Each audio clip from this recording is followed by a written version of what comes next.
കാണുമ്പോൾ ഒരു മാനിൻ്റെ കൊമ്പ് പോലെയാണ് ഇതിൻ്റെ ലീവ്സിൻ്റെ ഷേപ്പ്. ഇതിൻ്റെ ഒരു 50 വർഷമൊക്കെ പഴക്കമുള്ള ചെടിയെന്ന് വെച്ചാൽ മാർക്കറ്റിൽ മോഹവിലയാണ്. ഒരുപക്ഷെ ലക്ഷങ്ങൾ കടന്നു പോയേക്കാം. ഇതിപ്പോൾ നമ്മുടെ ഗാർഡനിലെ പുതിയ അതിഥിയാണ്. വേറൊരു വെറൈറ്റിയാണ്. കലമാൻ്റെ കൊമ്പ് പോലെ അതേ ഷേപ്പിൽ തന്നെ. ഇത് നമ്മുടെ വീടുകളിൽ വളർത്താവുന്ന ഏറ്റവും മനോഹരമായ ഒരു ഇലച്ചെടിയാണ്. നമ്മൾ കോമൺ ആയിട്ട് ഇതിനെ സ്റ്റാഗ് ഹോൺ ഫേൺ എന്ന് പറയും. അതായത് മാൻ്റെ കൊമ്പിനോട് സാദൃശ്യമുള്ളത് കൊണ്ടാണ് അങ്ങനെ മാൻകൊമ്പ് എന്നുള്ള അർത്ഥത്തിൽ സ്റ്റാഗ് ഹോൺ ഫേൺ എന്ന് പറയുന്നത്. ഇതിൻ്റെ യഥാർത്ഥ പേരെന്ന് വെച്ച് കഴിഞ്ഞാൽ പ്ലാറ്റിസെറിയം എന്നാണ്. ഇതിൻ്റെ ഏറ്റവും ചെറിയ ചെടിയാണ് ഇപ്പോൾ എൻ്റെ കയ്യിലുള്ളത്. ഇതിപ്പോൾ എൻ്റെ കയ്യിലിരിക്കുന്ന 1 വർഷം പഴക്കമുള്ളതാണെങ്കിൽ ഈ കാണുന്നതെല്ലാം ഓവർ 10 വർഷത്തിന് മേലെ പഴക്കമുള്ളതാണ്. വളരെയധികം പ്ലാന്റ്സ് ഇങ്ങനെ കവർ ചെയ്ത് വന്നിരിക്കുകയാണ്. ഇതിപ്പോൾ നമ്മുടെ ഗാർഡനിലെ പുതിയ അതിഥിയാണ്. ഇതെനിക്ക് തോന്നുന്നു ഏകദേശം ഒരു 3 മാസത്തോളം പ്രായമായിട്ടുള്ളതാണ്. ഇതിപ്പോൾ 2-3 പ്ലാന്റ്സ് 3-4 പ്ലാന്റ്സ് ചെടിയോളം ഇതിൽ നന്നായിട്ട് വന്നിട്ടുണ്ട്.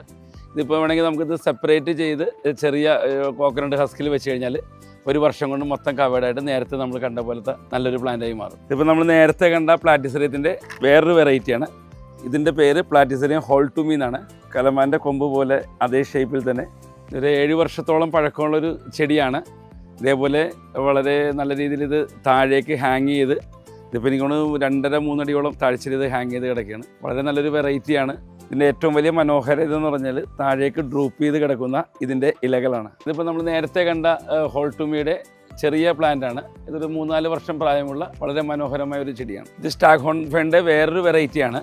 കുറേയും കൂടി ഹോൾട്ടുമി പോലെ തന്നെ താഴേക്ക് ഡ്രൂപ്പ് ചെയ്ത ലീവ്സാണ് ഇതിൻ്റെ മനോഹാരിത. കുറേയും കൂടി വലിയ ഇലകളാണ് ഇതിലുള്ളത്. സ്റ്റാഗ് ഹോൺ ഫേണിൻ്റെ കളക്ഷൻ തുടങ്ങാൻ ആഗ്രഹിക്കുന്നവർക്കായിട്ട് പല വലിപ്പത്തിലും പല വെറൈറ്റിയിലുമുള്ള ഇതുപോലുള്ള നല്ല പ്ലാന്റ്സ് ഞങ്ങൾ വൈറ്റ് ലേയിലും പോത്താനിക്കാടും ഇപ്പോൾ പുത്തൻകുരിശിലുള്ള പുതിയ നഴ്സറിയിലും അവൈലബിൾ ആണ്.